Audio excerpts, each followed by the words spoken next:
of a waveguide, then I say that this is the minimum frequency which my waveguide can pass. Okay? That's why I can say my waveguide works as a high pass filter. Sorry. So waveguide as a high pass filter, because this is the minimum frequency which my waveguide can pass. Now we have already seen one of the constant, which is nothing but the h square is equal to gamma square plus omega square mu epsilon. We have already put it, and this value is nothing but the a square plus b square. Now a we have find out that this is nothing but the m pi by a, and b is nothing but the n pi by b. So let us put all that values over here. Okay? So if I am talking in terms of the gamma square, so gamma square is equal to h square minus omega square mu epsilon. So this is my gamma square now. ठीक है? अगर आप mu epsilon के लिए कुछ value डाल रहे हो तो ये sorry h square, so this equation will become a square plus b square. ठीक है? This equation will become a square plus b square. Sorry, this h square is nothing but the a square plus b square. So I'll just put this value minus omega square mu epsilon here. Okay, so I have put it all that values.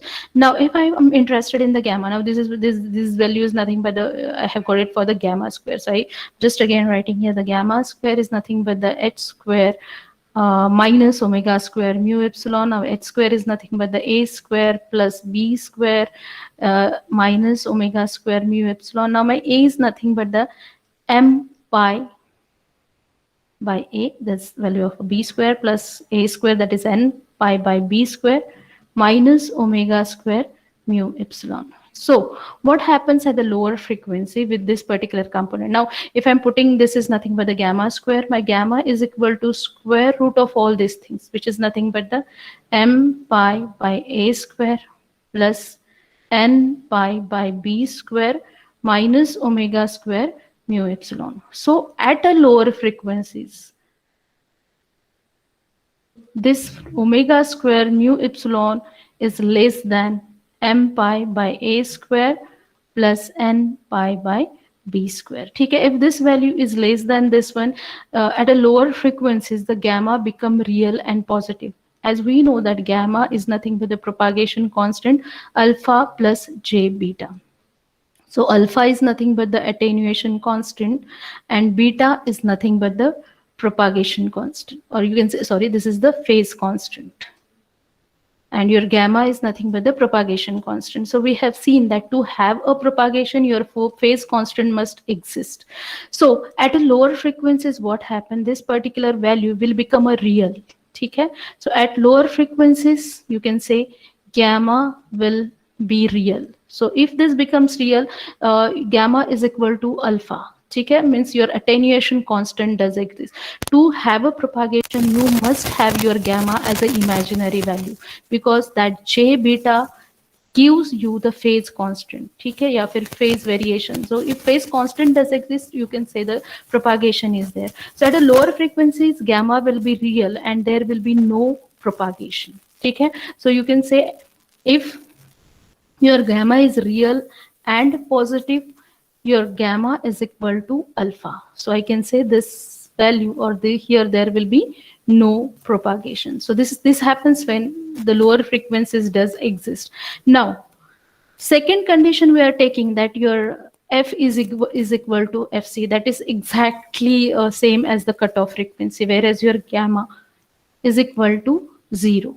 Okay? When I say gamma is equal to 0, or you can say omega is equal to 2 pi f, which is nothing but the 2 pi fc, or you can denote it with the omega c. This is the situation whereas your wave just started passing through the waveguide. So this is my second condition, whereas I can say my gamma is equal to h square minus omega c square mu epsilon. So h square is nothing but the a square plus b square minus omega c square mu epsilon. So this is the gamma square, I can say. So my values here will be, I'll just put the values m pi by a square plus n pi by b square minus omega c square mu epsilon.